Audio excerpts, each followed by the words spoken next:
You need to know your numbers in order to be able to scale. And in this video, I'm going to be breaking down exactly why that is. My name is Trey. I'm the owner of Agent Lead Lab. In the past 3.5 years, we've helped 550 agents issue pay $40,000 per month in commission. So on this channel, I try to talk about the methods, the behaviors, and the tactics of those individuals and what they have done and how you, as an agent or agency owner, can also implement that as well. Please, as always, please make sure that you like, comment, subscribe, and let's hop right into it. Okay, so I want to break something down. Why are numbers so important? Okay. Numbers are really important because there's a key factor. It gives you confidence in what you're doing. So the reason why I'm bringing this up, I always try to give you guys context, is yesterday I had a meeting with one of our clients and they were discussing between non-OTP, which we call text verified. So non-text verified, one-time passcode, that's what OTP stands for, versus text verified. And the numbers that we broke down clearly showed that the client who was doing the non-text verified leads was not having as good of success as the client who was doing the text verified, even though in their mind they thought they were. For example, said client gets 100 leads versus getting 40 leads. They're like, oh man, I just need more leads. But when you look at it, they're actually presenting to the same amount of people and they're closing the same amount of people. So when you were to buy more leads, you actually theoretically are like, you're just spending money to get more opportunities, but you're not really converting them because there's a ton of bad numbers, a lot of not interested. And honestly, in that situation, it was actually getting more booked appointments and more presentations from the text verified leads than he was the non-text verified leads, because the actual quality of the lead was better. But in his mind, he just equated more leads equals more money, which in some situations it is true if all things are the same. So if you only had the non-text verified leads, so you only were getting 100 leads, then yes, that would make sense. But if you had better leads and you got less, that actually does not apply. And he was like, well, I just need more leads. I need more leads and I need more leads. And I was like, that's false. So I want to go ahead and pull up an example so you guys can look through this. All right, so here is the actual sheet example from the client. Obviously, I removed their name for sake of it, but just follow me with what I'm going through here. Okay, so we're gonna break this down and do these columns based off of when it was non-text verified and text verified. So this is gonna be non-text verified leads, okay? So this line is non-text verified. This line is also non-text verified, okay?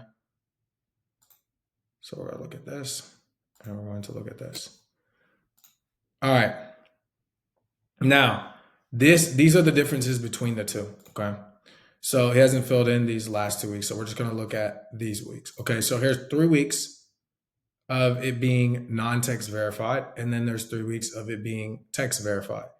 Now, one would say, okay, look, man, I'm actually, if you look at this and you just look at the numbers and you look at nothing else, you say, this is our best week. It was off text verified. This is probably our really second-ish best week. And then this is our third, okay? But there's a few things that have changed. Number one is this was just a bad week, okay? Because when we had the conversation, we were on this week originally. So when he came to the board at the time, he was like, yo, I want to, I think that the non-text verified is the way to go. And I'm like, brother, you only have 1 week of data. You need to have really 4 and 4 so you can have a true identity of what is actually happening. Now, in his mind, he's like, well, I got 63 leads. I had 6 people I presented to. I closed 5 deals. I'm like, no, dude, you closed at 83%. I was like, that's like good. Don't get it twisted. But the real thing is you're paying for 60. He's like, well, I want to spend more and get more leads. And I'm like, yeah, but why don't we just spend more of these leads? Because now if you only have so much time in a day. So when you look at it, he's like, well, I can just get more of these leads and I'll just get better. And I'm like, okay, let's use conclusive data. So now we have all of this. And now we can actually look at what is. So let's go ahead and break this down, okay? So you have 2 non-OTP weeks, okay? Here and here. Really, really simple and straightforward. Boom, boom.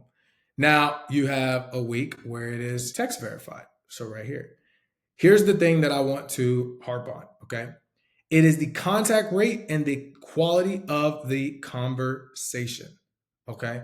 You are getting more leads. Don't get it twisted, but you are presenting to less people or the same amount of people with more lead. That means that the actual quality of the lead is absolute doo-doo garbage, relatively speaking. Not that he's making garbage money because he's still making 34 grand, but that he literally is getting 63 leads and presenting to 6, right? Which is, these are full presentations. So you got to imagine, he, like in this example, I think he had like 12 people that he actually like got through. I think it was to a conversation, versus here I think he had like 15. Here he had 15, and then I think it was like this one was like 17, like full conversation, like basically a partial conversation or maybe a potential book. This is like people he went and actually was able to get to the end of the presentation. Then we go down to this week and he still only has 4. Here's the kicker though. This was kind of like a combo week. 3 of these people were from the Text Verified, right? So I'm like explaining to him, I'm like, yo, this was just a 1 week thing. And this is why I go back to, once you know the numbers, it gives you confidence in what you're doing. So now he's like, well, that kind of makes sense. But he couldn't see that when we only had these 3 weeks, because he's just like, I wrote the most. And that's, I'm like, dude, no, bro, you just had a crazy week. And you had some really good sales. You had 5 sales. You had a really good week. You wrote a lot and you were good. Now he's writing 5 sales. He writes basically the same thing, maybe $1,000 less. He's 5 sales again, he writes more. So he's actually closing better, relatively speaking, but he's also having way better conversations. He's working less leads. And he was like, well, how much do I bump it to? Is the next question. So you bump based on your cost to acquire a client. You do not bump just haphazardly. Oh, I'm just going to bump it up $100. That you're making an emotional decision. Well, I think I should, or it feels like. It's like, dude, you need to know. You need to be very confident about what the numbers actually are. So just for everybody that does not know, let me walk you through this, because I know I kind of went high level. And I may do some more videos if you guys want to see me breaking down like this actual process and what it looks like. So this is obviously how much you spend in leads, right? It could be a lead order, whatever. Then it's how many leads did you get? How many people did you present to? So a Prezi for him can be a book to point for others, right? So how many people did you actually get to present to, and how many people no-showed you? So you would add these two to get your total booked appointments. So let's say you booked 10 appointments. Okay, how many people showed? Okay, that's 6. That's 6 what are called presentations. And then if 4 people no-showed, that means you have 4 no-shows. Okay, but and then this number would change, right? Because then it'd be 2. You see how that changes? And this is CBA is cost per booked appointment. Okay. Then you have sales, and then you have total AP written. Now on this side, you have the total number of booked appointments. Okay. You have the cost per booked appointment, which is just the lead spend divided by that's easy. Then you have the cost per lead, which is just the lead spend divided by the leads. Then you have the cost to acquire a client. This and this are the 2 most important things. Really, this is 2. It's really these 3. I apologize. But the biggest lever to typically pull, the biggest immediate lever to pull is going to be this one. Because if you can book or present to more people, you should be able to close more. That's just how it works. It don't matter what the leads are. If the leads are $1, but you're presenting and you buy 100 and you present to 20 people and you close 10, that's absolutely insane. And that's good. But that doesn't always work like that. This lever will help determine how much you can make, how many sales you can make. Because if you can reverse engineer this, if I book 30 appointments and my close rate is garbage, you can still win. Right? Now the cost to acquire a client is how much do you actually have to spend with said company to actually be able to get a close, right? So for these, right, it's like 164. Cool. Now if he was paying like, let's just call it like a management fee or whatever, let's say to get, 30 leads, it's, I don't know, let's just call it $1,000, right? Now his cost to acquire a client goes up. Then this goes to 1,000, and this goes to 1,000, and then this goes to 1,000. Right? So if this goes to 1,000, right now it's like 235. Now every lead type has a different cost to acquire a client. I've kind of went through this before. It's really simple though. The way you got to look at it is like input output. So you want to have like a 4 is a really low, and an 8 to 8x plus is really good. So if you put in, $700, you want to be able to pull out 4 to 8x that. Right. And then you divide that by how many sales you got. And that's kind of how you figure it out. So if I put in 700 and I get 4, right, that's 700 times 4 is $2,800. So on the low end. So if I only wrote 2,800, right, then I just divide that by the number that I had, which would be relatively low. Right. And let's say I only got 2 sales. So, or 3 sales, I apologize. Then you would look at that. And that's how you would figure out what like relative cost to averages are. That's really, really, really bad. But if your cost to acquire client is, typically for something that's more final expense veteran-ish, I mean, if you should get about, I would say 200. That's all, because this is just ad spend in this example. We're not including any fees. So let's just say it was like this, right? And it's like 118, right? So it changes it a little bit, but it's still super profitable. And at the end of the day, that's all that like really matters, is how profitable that you can actually be. Now, the cool thing is when you actually break these numbers down, what you see is that the cost to acquire a client tells you how much you bump it by. So if you're like, hey, I want to actually go from, I want to make an extra, your cost per sale is $1,900. I'm sorry, $2,000. So if you want to make an extra 2, 4, 6, 8 grand a month, which would be one more sale a week, that takes you to 40K plus. All you have to do is just take this number, right? And I'm sorry, take this number and add essentially an extra, just to make sure you hit it, I would say add $200, right? Because now it's like, okay, how did you do that?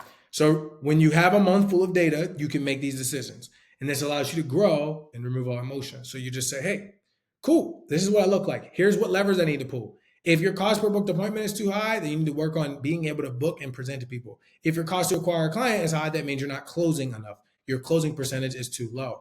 If your cost, your close per sale is too low, right? Or you're like, I'm closing 5 or 6 people, but I'm only making like, $6 grand. It's like, okay, well then you need to work on how you're pitching and closing people. So what that means is when you're closing people, are you closing them on numbers or are you closing them on value? Because if you can close them on value and attach the actual value to the number with life insurance, how it protects them, what it will do, what the life insurance will do.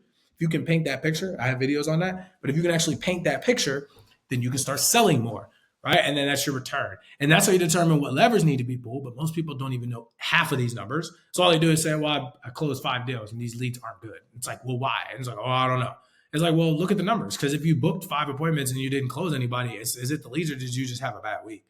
Then you can make the right decisions. And that's why people hop from vendor to vendor, because they don't actually have any metrics. It's like, well, it feels like it got worse or more people got on. It's like, no, bro, you just get excited and you go really hard when you first start something, and typically you fall off. That's life. You need to have numbers to hold yourself accountable, so that way you can look at what you're doing and you can grow. I would hear the saying is, you don't know your numbers, you can't grow your numbers. And that is like the thought process, right? It's like, if we don't know the input outputs, and how can we make decisions? And I'm only speaking on this because I'm living in that proof. I had a call with my mentor last week. He was getting on me. Like, he was asking me a metric in regards to how we track our clients, because we get people that come through YouTube, we get people that come through ads, we get people that come through referrals, and it gets a little bit dicey when you're figuring out like, okay, do I count this person or not count this person? Because mine's not that linear. It's not like, oh, well, I just got this person as a lead and I closed them. Sometimes we'll get somebody, we close them as a lead, but then they come back and rebuy. So like, does that count twice? And it's like, okay, well, if it doesn't, then our numbers look really bad. Because on paper, it looks like we don't have a crazy return. We don't make a lot upfront, but we keep clients for a long time. So then you just kind of start looking at like, okay, the longevity of the client, the LTV, and you start putting all the numbers together, and eventually you're like, man, okay, cool. And I even am still struggling with that. Like, I have to, after this, hop on and go through my numbers. So it's important to know them, because then you have confidence about what decisions you actually need to make. And then you're just like, all right, pull this lever. And I harp on this because even when I see it, I'm like, shoot, bro. It just removes, like, yo, if you do it for a month, you have 30 days of data. It's like, all right, make the decision on what you want to do. You want to make more, this is exactly what you have to do. And then if you feel like, well, my cost to acquire a client is too high, you just figure out what levers you need to pull. And that gives you so much confidence in what you're doing. And that's all that knowing your numbers. This game is about numbers. That's all it is. Like, life is just reps. You have to get reps. You have to do more. You have to get more volume, get more reps. I think people are afraid of that because like, it has to work. It's like, yeah, but what you don't realize is that the more reps that you do, the better that you get. And then theoretically, you can do different type of work. So it's not as like manual work as it was when you first started, because now you have more confidence to buy. You're going to start buying back your time. So when you buy better leads, you don't necessarily, like, when you look at that sheet that I just had up, right? Let me go back to that. So when you look at that sheet that I just had up, what you do is you say this, okay?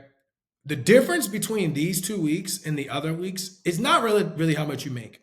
But when you start growing, you need to start respecting your time. So you start looking at it and you say, okay, These weeks, I only had about 30-ish leads on average. I don't know what the average of this is. Let me add this up. What's the average? 28. No. 31. So I had an average of 31 leads. Okay. Basically, let's just call it 30. Keep it simple. I got 30 leads here, and I got 80 here, and I got 60 here. Right? My question is, that's double the work, almost three times, right? The work, double to 3 times the work, because you have to call them, get through the objections, just to get the same amount, if not less, in 2 occasions, more presentations. It makes 0 sense. What you're doing is you're buying your time back. That's how you look at it. You say, I'm paying for better leads so I can buy my time back. And once you make that decision, that's when the game changes. So if you don't understand that, then this is how you have to look at it. But most people don't have these numbers, so they don't, they can never figure it out. Now, what we do is, like, once you get onboarded, we go through all this with you. You get a strategic advisor. We'll walk through this. We'll show you what levers to pull and actually, like, how to pull them. So it's not like, hey, you just get in and buy leads. Like, that's what our process is. You come in, you have a dedicated strategic advisor. You're able to grow. You're able to figure out exactly what you need to do, and then you're able to scale. So as always, please make sure that you like, comment, subscribe. If you're an individual agent and you're looking for leads, you can go to leadlabcrm.com. We have packages that go from $1 to $55, whatever you're looking for: mortgage, IUL, annuity, etc. And then if you are an agency owner and you're looking to potentially partner up, we do have our free partnership package. You are required to buy at least 250 fresh leads. I need to see if you're good. You need to see if I'm good. It's a good building process. And then we step-by-step work together and start building something special. So as always, please make sure that you like, comment, subscribe. I'll see you guys next time, and have a great day. Peace.